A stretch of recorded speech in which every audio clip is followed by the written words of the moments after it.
So let's talk about the Oscars coming up. Best Yes. Supporting Actress category. What do you got in this category? Okay, so the nominees are Maria Bakalova for Borat's subsequent movie film, Glenn Close for Hillbilly Elegy, Olivia Colman for The Father, Amanda Seyfried for Mank, and Yu Young for Minari. So I'm going to start by eliminating Glenn Close, who will lose for the 8th time, Scott, tying her with Peter O'Toole for the most losses. I didn't see the film because I really disliked the book. Although the author was honoring his roots, he also wanted to criticize progressive America and is generally a right-wing blowhard. But, you know.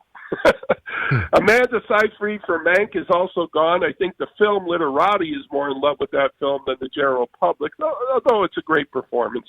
Olivia Colman has won before and probably has 15 minutes of screen time in Our Father, mostly furrowing her brow, but the Academy is in love with her. So it comes down to a newcomer, Borat's Maria Bakalova and the veteran South Korean actress Yu Young for Minari. I've got to say, for one of the gutsiest comic performances in a long time, for actually upstaging Borat and seducing Rudy Giuliani, the winner will be Maria Bakalova. Really? What do you think of that, Scott? That's a chicken, really. What about your countdown, the Oscar countdown? Now, I think this week you're going to talk about the Best Supporting Actor. Tell us about what your thoughts are here. That is correct. And the nominees are Daniel Kaluuya for Judas and the Black Messiah, Sacha Baron Cohen, The Trial of the Chicago 7, Leslie Odom Jr., One Night in Miami, Paul Rashi, The Sound of Metal, and Lakeith Stanfield for Judas and the Black Messiah. So let's go over it. Leslie Odom Jr. will get another chance. He played Sam Cooke in One Night in Miami. I love Sacha Baron Cohen as Abby Hoffman in The Trial of Chicago 7, but again, he'll be back. Paul Rashi is unfamiliar to audiences, but watch out for an upset there. They may want to honor Sound of Metal. Lakeith Stanfield is the odd man out with two people nominated for Judas and the Black Messiah, which leaves the incredible performance of Daniel Kaluuya as Fred Hampton for Judas and the Black Messiah. He also won the Golden Globe. So there you go. All right. He's going to win it. There you go. He's going to win it.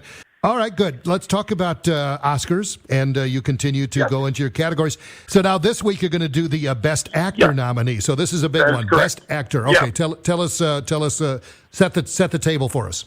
All right, and the nominees are Anthony Hopkins for The Father, Steve Yeun for Minari, Gary Oldman for Mank, Riz Ahmed for The Sound of Metal, and Chadwick Boseman for Ma Rainey's Black Bottom. Let's start off with eliminating two old veterans, Anthony Hopkins and Gary Oldman. Both have their trophies, and I'll give Hopkins a nod for his much more subtle performance than Gary's scenery chewing as Herman Mankiewicz in Mank. Two rookies are also out, and I hope they will be back. Stephen Yeun is the Farmer of the Year for Minari, and Riz Ahmed, who brought punk grit, depressed vulnerability, and finally freedom to a heavy metal drummer who loses his hearing. Don't let the title make you avoid this film. It's on Amazon Prime. So it comes down to a winner, and in this case, a memorial. Oscar will hand out yet another posthumous trophy to the great Chadwick Boseman for Ma Rainey's Black Bottom. Black Panther died last August of the same cancer that took my brother, a great comic book fan.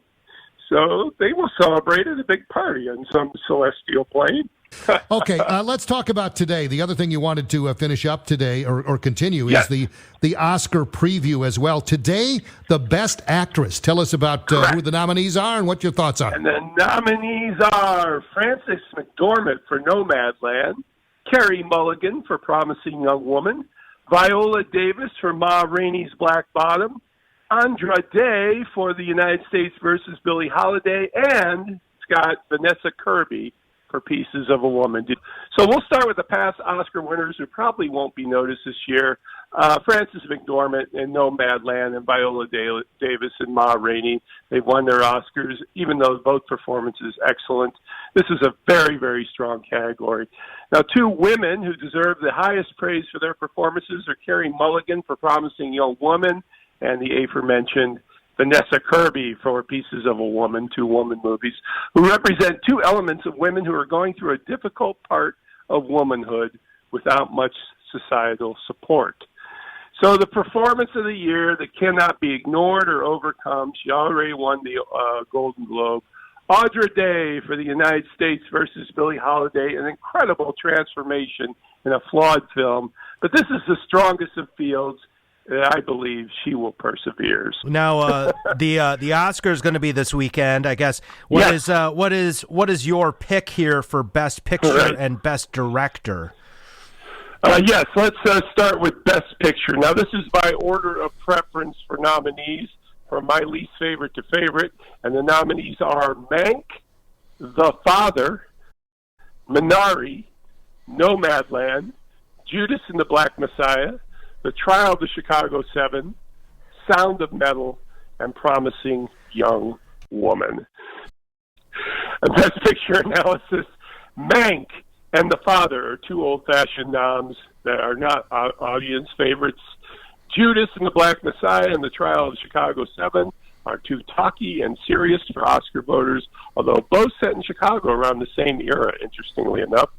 Sound of Metal and Promising Young Women are both deserving, but unfortunately may be too out there as art films for the general voters, which leaves, drumroll please, Nomadland. The safe choice has been cleaning up on previous awards, and the Best Director Oscar will go to Chloe Zhao of Nomadland. Patrick McDonald, our resident film critic here for the Morning Mass. Patrick, thanks so much. We'll talk to you next Thursday, all right? Yeah, a quick reminder, the Oscars are on ABC TV starting at 7 p.m. Central Time, April 25th, live from the Dolby Theater and, interestingly enough, Union Station in Los Angeles.